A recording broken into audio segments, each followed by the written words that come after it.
Bonjour et bienvenue. Alors, vous le savez, le bouton de microphone qui est présent sur le clavier virtuel d'un téléphone ou d'une tablette, eh bien ce bouton permet de faire ce qu'on appelle du speech to text, donc de parler et de générer du texte à la volée, au lieu de taper les lettres sur le clavier.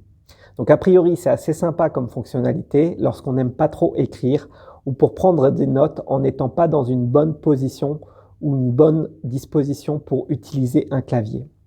Le problème qui arrive avec ce bouton, c'est qu'il y a un temps de latence entre le moment où on parle et l'apparition du texte. C'est certainement une IA qui est derrière, et une IA générative d'ailleurs, ça fait le buzz ces derniers mois. Je pense que cette IA doit prendre un certain moment pour vérifier le contexte général de la phrase et sortir le texte ensuite par bloc et non pas faire du mot à mot comme on pourrait s'y attendre pour avoir un contenu le plus proche de ce qui a été dicté. Donc ce qui peut arriver, c'est que en utilisant ce bouton, il va y avoir ce bouton a besoin d'une connexion Internet pour faire la transcription. Et il peut y avoir un bug ou une coupure d'Internet. Et malheureusement, on ne va pas s'en rendre compte immédiatement. On va continuer à parler et au bout d'un moment, on va voir que le texte, ou en tout cas l'IA, s'est arrêté. Et pour pallier à ce problème, si on attend que la phrase s'affiche à ce moment-là, le bouton peut aussi se déconnecter parce qu'il considère que la dictée est finie. Et dans ce cas, il va falloir à nouveau se lancer dans la transcription, à nouveau reconnecter l'IA avant de continuer à parler, ce qui provoque des saccades dans le cheminement de sa pensée. On doit repenser à ce qu'on voulait dire. Et donc du coup, si on n'attend pas l'affichage du texte, on risque de parler dans le vide et de se rendre compte après coup qu'une partie de ce qui a été dicté n'a pas été transcrite en texte. Et dans ce cas aussi, il faut reprendre ses esprits, refaire la partie manquante et enchaîner sur la suite de ce qu'on voulait dire. On perd du temps, bien sûr, et ce n'est pas très confortable, vous en conviendrez.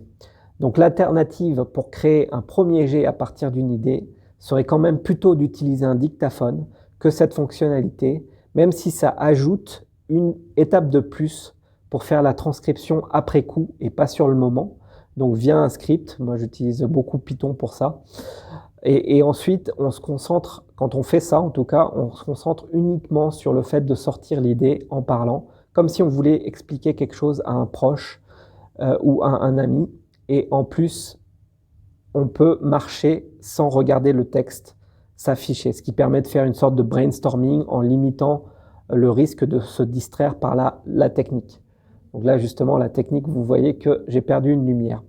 D'ailleurs, c'est un peu comme quand on se filme, plutôt que de se regarder dans l'écran, il vaudrait mieux regarder l'objectif de la caméra ou éventuellement un peu à côté pour chercher ses mots et ne pas se distraire par sa propre image. Là, par exemple, je vous parle et j'essaye de regarder l'objectif le plus possible.